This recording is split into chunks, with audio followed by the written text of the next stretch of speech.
Episode वहाँ से start होता है जहाँ पर क्रोसेटा सर रॉजर को बुलाने लगती है और तभी मार्गोट उसे रोक लेती है और कहती है, मैं लेडी देखिए वहाँ पर कौन है। और हम तभी देखते हैं क्रोसेटा के फादर जल्दी जल्दी में बाहर आ रहे थे। उसके फादर रॉजर से कहते हैं, सर रॉजर तुम यहाँ पर सुबह सुबह मुझे परेशान क्यों कर रहे हो। रॉजर कहता है, अच्छा हुआ आप आ गए, मैं आपका ही इंतजार कर रहा था मिस्टर गतानी।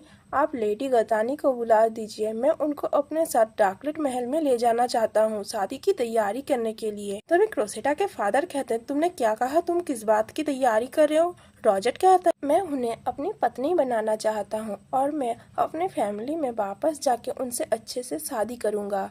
तभी आसपास के लोग बड़बड़ाने लगते हैं, क्या उसने क्या कहा, वो शादी करेगा और अपनी पद छोड़ देगा। यहाँ पर जैसे कोई लव स्टोरी चल रही है। क्रोसेटा सोचती है, क्या वो सबके सामने ये बात कह रहा है। क्रोसेटा के फादर अजीब सा फेस बनाते हुए कहते हैं, तुम कहना क्या चाहते हो। क्रोसेटा के फादर सोचते हैं, क्या वो मेरी बेटी से शादी क्यों करना चाहते हैं। ऐसा तो नहीं है कि वो बहुत ज्यादा अमीर है। फिर हम आसपास बहुत ज्यादा लोगों का क्राउड सुनते हैं। लोग कहते हैं, आप उससे शादी कर लीजिए सर रॉजर। क्रोसेटा के फादर सोचते हैं, ओ पवित्र सूरवीरों का नेता अपने आप को समझता क्या है और वो यहाँ पर कर क्या रहा है। पर उसकी यहाँ आने वक्त की वजह से कुलीन वर्ग के सारे लोगों को इसके बारे में पता चल जाएगा। अगर मैंने इसमें कुछ भी नहीं किया तो मेरे फैमिली में नकारात्मक प्रभाव पड़ सकती है। फिर गंदे कुत्ते मेरे बेटी के पीछे पड़ जाएंगे। क्रोसेटा के फादर उससे कहते हैं, सर रॉजर मुझे लगता है आपको कोई गलतफहमी है। अगर आप मेरी बेटी से प्यार करते हैं चलिए इसको भूल जाते हैं, क्योंकि अभी आपकी उम्र कम है और अभी का प्यार थोड़ा सा ज्यादा लगाव वाला होता है।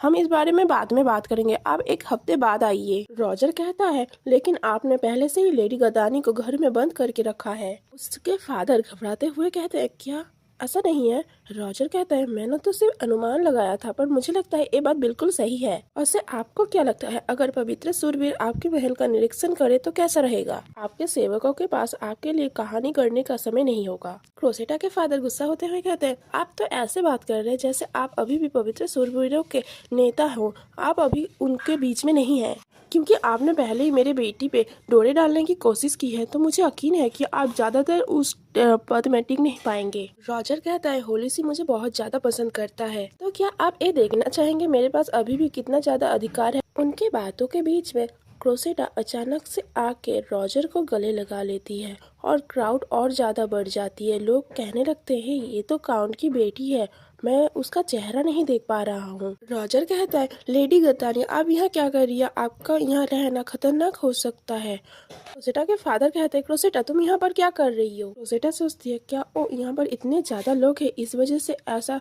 ट्रीट कर रहा है, तो मुझे भी ऐसा ही करना चाहिए। वो सोचती है, मैं भी ऐसी लड़की की तरह ट्रीट करूंगी जिससे प्यार हो गया है और वो अपने प्यार के लिए सब कुछ कर सकती है। फिर वो अपने फादर से कहती है, पिताजी मैं रॉजर के साथ जाना चाहती हूँ, मैं उसके साथ डार्कलेट महल में ही रहूंगी, प्लीज मुझे जाने दीजिए। क्या आप ऐसे आदमी को रोकेंगे जो मेरे साथ रहने के लिए भगवान तक को छोड़ दिया। फिर हम लोगों की आवाज सुनते हैं, कुछ लोग कह रहे थे, उसे जाने दो उसके साथ, वो उससे कितना ज्यादा प्यार कर। रॉजर ने ठीक से क्रोसेटा को पकड़ा हुआ था।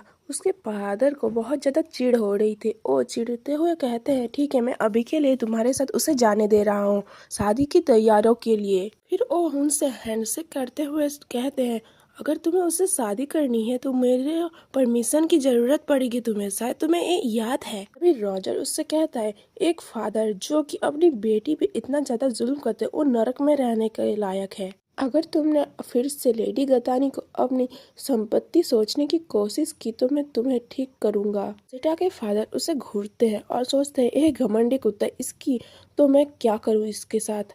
फिर क्रोसेटा और रॉजर दोनों ही वहां से जाने लगते हैं। रॉजर उससे कहता है, चलिए लेडी गतानी मेरी गाड़ी में चलते हैं। क्रोसेटा सोचते हैं, उसने ऐसा क्या कहा कि क्राउड इतने ज्यादा क्रोधित हो रहे हैं। फिर क्राउड में सब कहते हैं, सर रॉजर बहुत ज्यादा खुश रहना, हमेशा प्यार करते रहना। फिर क्रोसेटा वैन की तरफ बढ़ने लगती है और वो तभी मार्गरेट को देखती है और मार्गरेट भी उनके साथ जाके वैन में बैठ जाती है। क्रोसेटा कहती है, अब मुझे चैन की सांस आ रही है। रॉजर कहता है, मुझे लग रहा है आपको वहाँ पर बहुत ज्यादा मुश्किल हुई है, क्योंकि आप बहुत ज्यादा थकी हुई लग रही हैं। क्रोसेटा कहती है, मैं ठीक हूँ, बट मुझे आप ठीक नहीं लग रहे हैं। ऐसा इसलिए है कि आप सुबह से वहाँ पर खड़े थे। मुझे नहीं लगा था कि आप मेरे लिए इतना कुछ करेंगे और मेरे लिए भीड़ में नाटक करने के लिए शुक्रिया। लेकिन मैं तो ये सोच रही हूँ कि सुबह सुबह इतने ज्यादा लोग वहाँ पर क्या कर रहे हैं। लगता है आप इतने ज्यादा अच्छे दिखते हैं इसलिए सब वहाँ पर इकट्ठे हो गए थे। रॉजर कहता है शायद ऐसा इसलिए है क्योंकि मैं पैदल चल के क्राउन के महल तक गया था।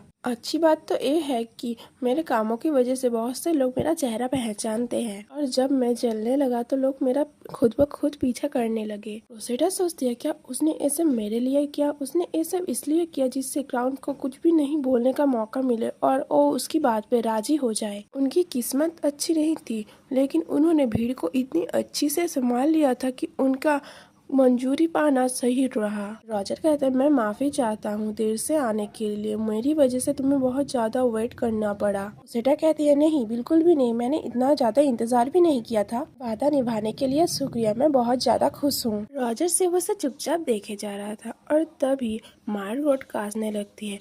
रोसेटा तभी उसे नोटिस करती है और वो उसे हकलाते हुए कहती है मुझे माफ करना तुम्हें जल्दबाजी में यहाँ लाने के लिए। मुझे ऐसा लग रहा था कि मैं अगर तुम्हें क्राउन के महल में छोड़ देती तो तुम्हें बहुत ज्यादा मुश्किलों का सामना करना पड़ता। मार्गरेट कहती है मुझे कहीं भी रहने में परेशानी नहीं है, सिर्फ मुझे ठीक ठाक पैसे मिलने चाहिए। बेटा रॉजर से कहती है सर रॉजर इसने मुझे भागने में मदद की है, ये बहुत अच्छी है।